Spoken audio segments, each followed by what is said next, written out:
Hi, in this video, I'm going to show you how to create all the vectors needed to make a Santa snack tray. If you'd like to see how we made this tray, there's a full tutorial linked in the description below. So let's open Vectric and get started.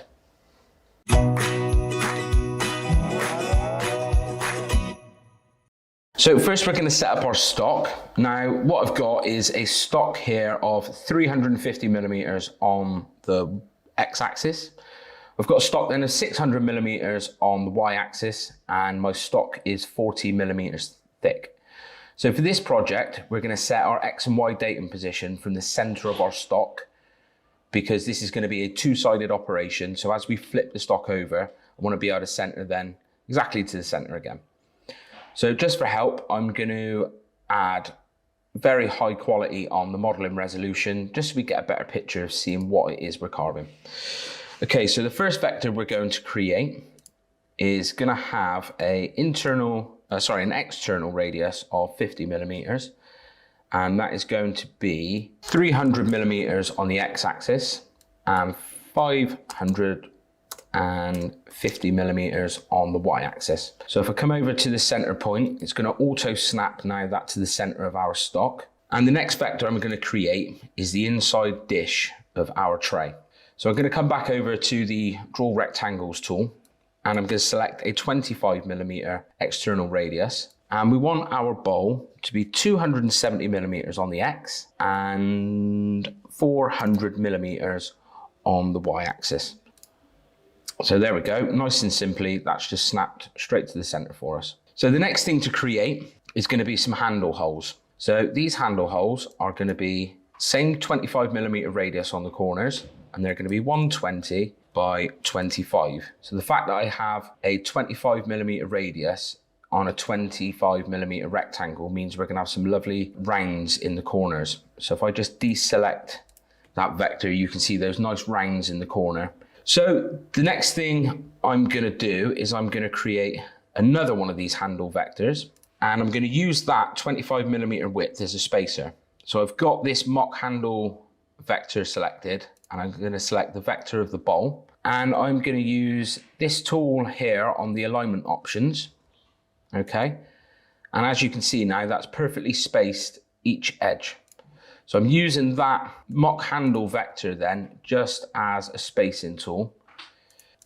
So when I deselect that one and delete it, you can see I'm now perfectly 25mm spaced between the handle and the internal bowl vector. So I'm going to highlight that handle, and I'm going to hold Control on the keyboard, and I'm going to press C for copy and then V for paste, and that's given me a carbon copy to repeat the same process down at the bottom.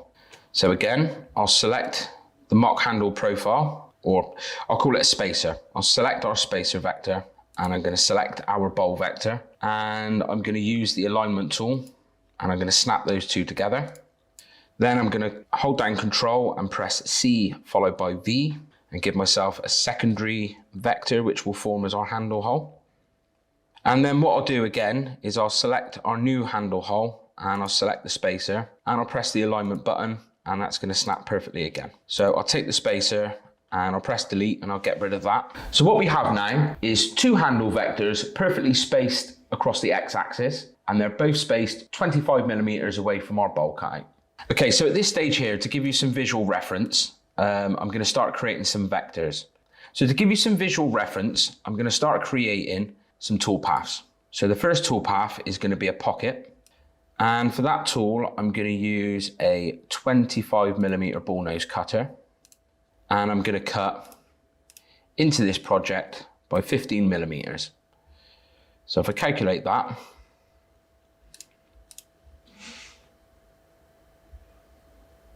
that's what we're going to have, is a 15mm deep pocket. Now later on, we're going to add a VCarve to the bottom of that deep pocket, and that will give us some final finish detail. I'm also going to very quickly show you how I created the cutouts now for the handle holes. So if you select one vector and then hold Shift on your keyboard and select the second vector, you've got the two handle holes selected at the same time. And I'm going to do that as an internal inside profile cut. And for that, I'm going to use an 8mm end mill that will cut 42mm at maximum, and we're going to cut 41 millimeters because our stock is 40. I'm going to add some tabs, and with hardwoods, it's always nice to add 3D tabs. And we're going to add those here and here. And then we're going to zoom down to the bottom, and we're going to add one here and here, okay? We're going to make these tabs 8mm tall by 25 millimeters long. And because this oak is such a hard material, we're also going to add a ramp. So for this ramp, I'm going to make it 8 millimeters long, and I'm going to make it a smooth transition into the cut. So I'll call this one handle holes. So I'll always get this warning to tell me that I'm cutting too deep for the material. So as you can see, the material thickness is 40mm and the maximum tool depth is 41mm. So we're going to cut 1 millimeter into our spoil board. So if I zoom in and then hold Control on my keypad and hold the left mouse button down, I can move my preview around to get a good visual representation on how the cut's going to look. I'm also at this stage, for visual purposes, going to show you the outside profile cut.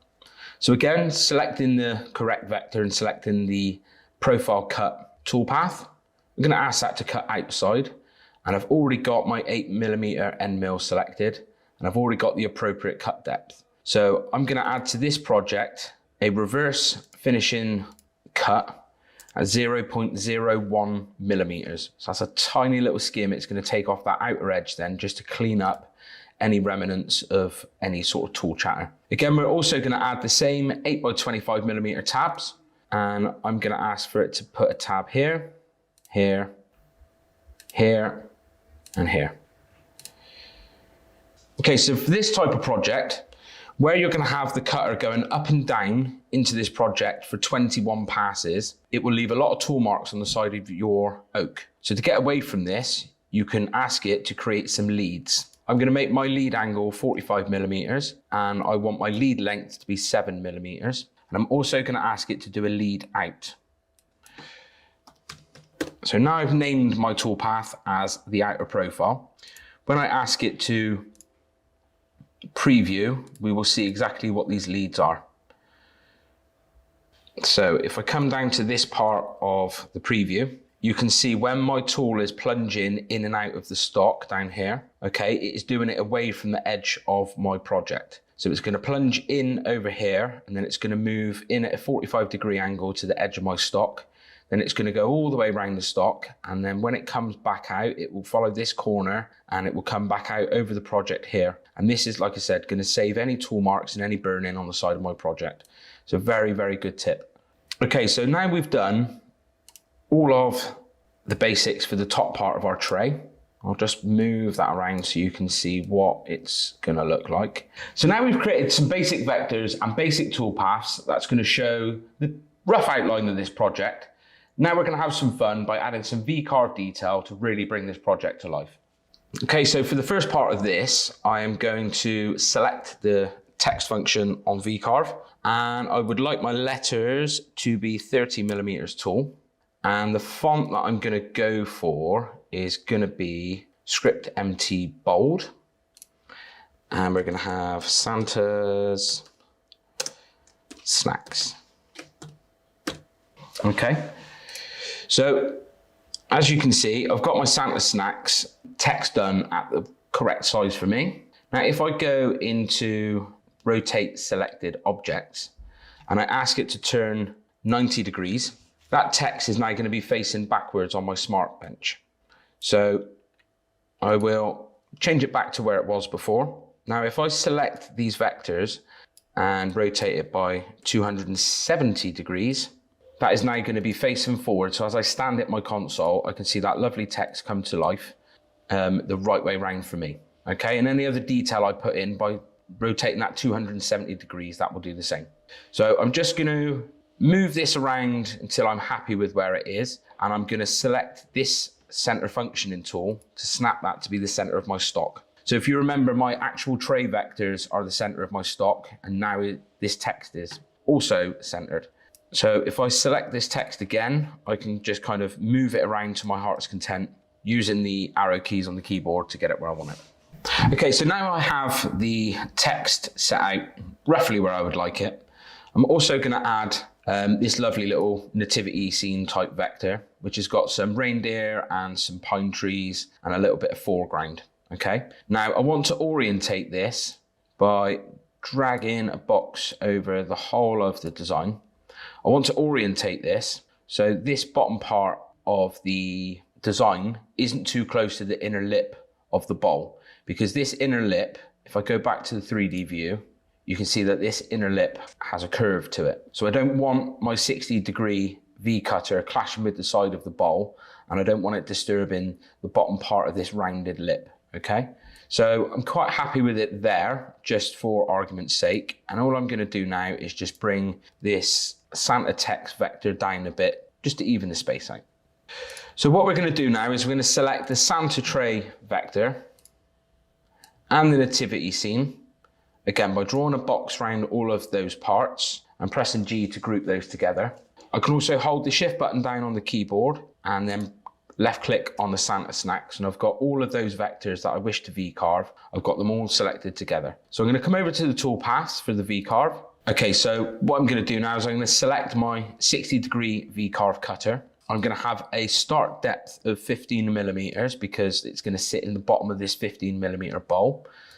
And I'm going to ask my flat depth to be 2 millimeters. And I'm also going to add a 4 millimeter clearance pass. We're actually going to use a good quality end mill, so don't worry too much about this. That's just the description I was left with. And I'm also going to ramp the in cut in by 4 millimeters, just so we're not plunging straight down into that timber. We're going to move into it nice and gradually. So as I calculate this, what you should see now is that lovely scene now sitting at the bottom of our tray, and then we've got Santa snacks. Now, one thing I have noticed, because I've grouped these into one toolpath, this is not the desired look I want for my text. So I'm going to open this file back up again. I'm going to hold shift and I'm going to deselect Santa snacks. So we'll recalculate that. We're not going to worry about the vector issue it's asking us about, because as you can see, it's still carving to exactly what we wanted. So in order to get the right look on our text, I'm going to select that text on its own, and I'm going to ask it to do a separate VCarve, and we're going to have the same 15 millimeter start depth. And I'm going to deselect the flat depth, and I'm going to remove the clearance pass. Okay, and that way now we're going to get a nice deep 60-degree VCarve on the Santa snacks text. That looks much better.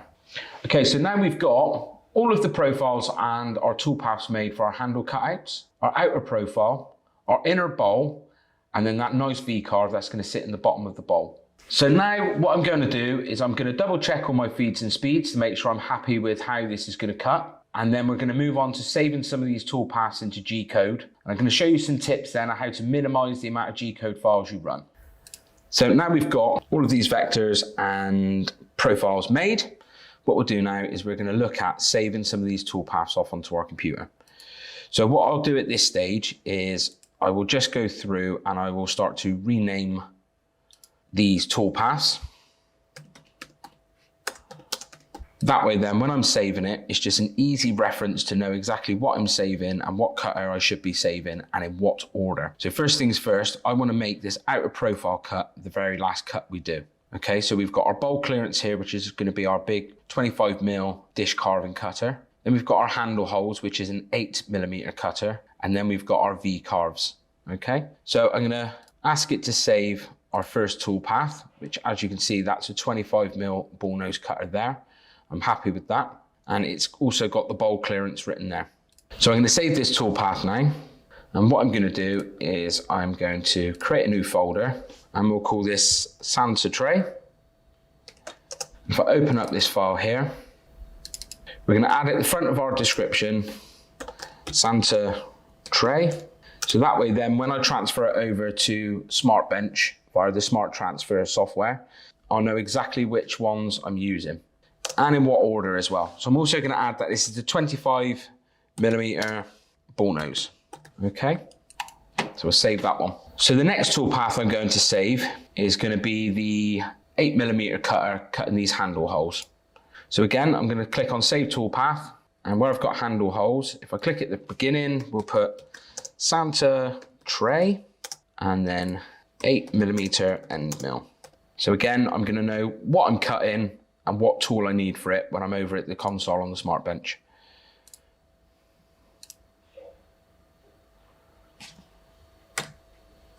Now, where I've got these two VCarves, they're going to be using exactly the same cutter, and I'm going to click here where it says Visual Toolpaths into one file, and I'm going to select this VCarve and this VCarve, and you will notice if I look up here, they're both registering from the same tool.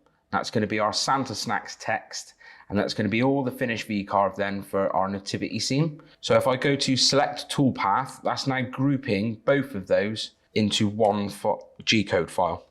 So that's Santa tray VCarve 60-degree bit. Okay, so again, I know what I'm cutting, which is my Santa tray, and I know what tool I'm using, and I know what toolpath I'm running. Save, and then the final one to save off will be the 8mm profile cut. So, see, so where I've got these two selected, I almost saved the VCarve twice. So let's go back to select the toolpath option up here, and the blue highlighted box is going to tell me what I'm saving. So that's going to be our Santa tray. Okay, and then I'll come across here to let it know that it's an 8mm end mill. Perfect.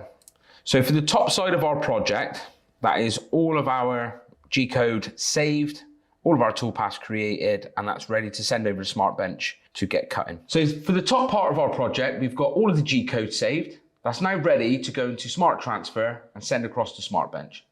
So now we're going to start creating the vectors for the back, which is going to be a relief cut. So you've got space then to get your hands under this tray and pick up those handle holes. So these vectors are going to be waist side vectors. So ignore all of this detail here. We're going to use these outer vectors to space our relief cuts, and it's going to be on the surface of this plan, but you're going to cut it as a totally separate file then once you've spun your stock over. So what we're going to do is we're going to create some rectangles with square corners this time, and we want this vector to overlap because again we're using that 25mm ball nose cutter, which is going to give us a nice rounded feature along this edge. But we want that now to be centered with our stock, and I'm going to put that to be 15mm away from this edge. So to do that, I'm going to create another vector here at 15mm tool, and I'm going to center it up across here.